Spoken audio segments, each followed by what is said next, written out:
अस्सलाम वालेकुम मलगरो په موجوده وخت کې عمران خان واحد داسې سیاسي لیډر دی چې هغه پاکستان د موجوده مشکلاتو نه اوښکې شي. دا زه نه ویم، دې باره کې یو سروې شوې ده، د هغې سروې چې کوم ریپورټ دی اب هم تاسو ته مخې ته ږدم. او پرون چې دا قومي سلامتي کمیټۍ کوم اجلاس شوی دی، د هغه اجلاس چې کومه اعلامیه ده د هغې نه د حکومت کم خواهشاتو هغه پوره نه شو. نو هغه څه خواهشاتو اب هم په دې ویډیو کې تاسو ته مخې ته ږدم. او آیا زرداری نون لیگ سره ډبل گیم کوي او که نه، دا به هم په دې ویډیو کې تاسو ته ویم. او په پنجاب کې به انتخابات کیږي او که نه، د دې انتخابات دارومدار په چا باندې دی؟ نه سینیر صحافي سهیل وړایچ دې باره کې څه ویل دي اب هم په دې ویډیو کې تاسو ته ویم. او یو وړښته خو حکومت د پارلیمنت نه دا قرارداد منظور کو چې د سپریم کورټ کومه فیصله ده هغه فیصله موږ نه منو. او بل وړښته د سپریم کورټ چې کومه فیصله ده نه په هغې باندې عمل درآمد شروع دی. دې باره کې یو خبر دی اب هم په دې ویډیو کې تاسو سره شیر کوم. خو د هغې نه مخکې تاسو ټول ته یو ریکویسټ دی چې دا ویډیو مخکې ملګرو سره ضرور شیر کړئ او تاسو خپله قیمتي رای هم په کمنټ کې ضرور شریکه کړئ. لاول خبره کوو چې د پاکستان څومره فیصد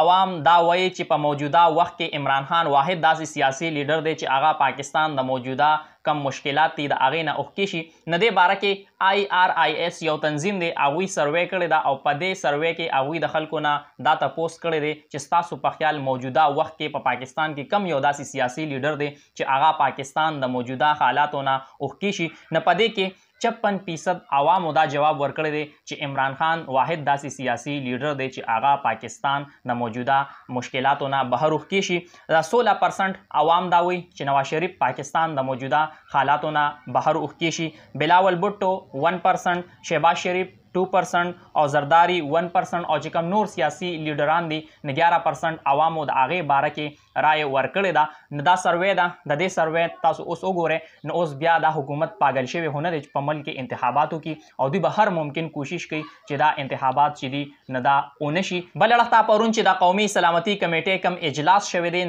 دې اجلاس چې کومه اعلامیه ده د هغې نه چې د حکومت کم خواهشاتو نو هغه پوره نه شو. اصل کې د حکومت دا غوښتل چې په دې کې دوه څیزونه شامل شي. یو دا چې د الیکشن کمیشن یا الیکشن حوالې سره چې کوم حالات دي د هغې باره کې د اعلامیه کې څه وویلی شي، یا سپریم کورټ چې کوم احکامات ورکړي دي مختلف ادارو ته نه دې باره کې په دې اعلامیه کې دا خبر شامل شي. او مقصد یې دا چې کوم زمونږ هغه مواقف دي هغې ته تقویت میلو شي چې آیا اسټیبلشمنټ دې ټایم کې موږ سره ولاړ دی او هم دا غواړي چې په ملک کې د انتخاباتو نه شي. حکومت ډېر زیات کوشش وکړو چې دا دوه څیزونه په دې اعلامیه کې شامل کړي. حکومت دا خواهش او د هغوی چې کوم کوشش هغه مکمل ناکامه شو او دا دوه څیزونه په دې اعلامیه کې شامل نه دي. بل اړخته سینیر صحافي دی سهیل وړایچ هغه دا ویلي دي چې په 14 مای باندې به پنجاب کې انتخابات کیږي او که نه، او د دې انتخاباتو چې کوم انحصار دی نو هغه په چا باندې دی؟ نو سهیل وړایچ دا ویلي دي چې د دې انتخاباتو انحصار چې دی نو هغه د پاکستان اسټیبلشمنټ او د پاکستان په پوج باندې. که پوج وغواړي او پوج واقعي نیوټرل وي نو بیا به په 14 مای باندې په پنجاب کې چې کوم انتخابات دي دا به وشي. او حکومت دا جرأت نشي کولی چې دوی سره اسټیبلشمنټ نه ولاړ او د سپریم کورټ چې کومه فیصله ده نو هغوی دا ونه مني. اصل کې سهیل وړایچ دا وویل چې دې ټایم کې اسټیبلشمنټ او حکومت چې دی نو هغوی سره دا یره ده که چېرې عمران خان دوباره په حکومت کې راغی نو هغوی به بیا د پاکستان اسټیبلشمنټ نه او د موجوده چې کوم حکومت دی د هغوی نه به انتقام علي او هغوی ته یو ګارنټي پکار ده. عمران خان د طرف نه اوسه پورې دا ګارنټي هغوی ته نه ده ورکړی شوې او د دې انتخاباتو چې کوم ټوټلي دارومدار دی نو هغه په پوج باندې دی. بل اړخته حکومت دا ویلي دي او یو قرارداد هم د قومي اسمبلی نه پاس کو او هغې کې د هغې چې کوم متن و د هغې چې کوم مقصد و هغه دا چې سپریم کورټ چې کومه فیصله ده موجوده حکومت او کابینه د هغه فیصله نه مني. اوس هغې فیصلې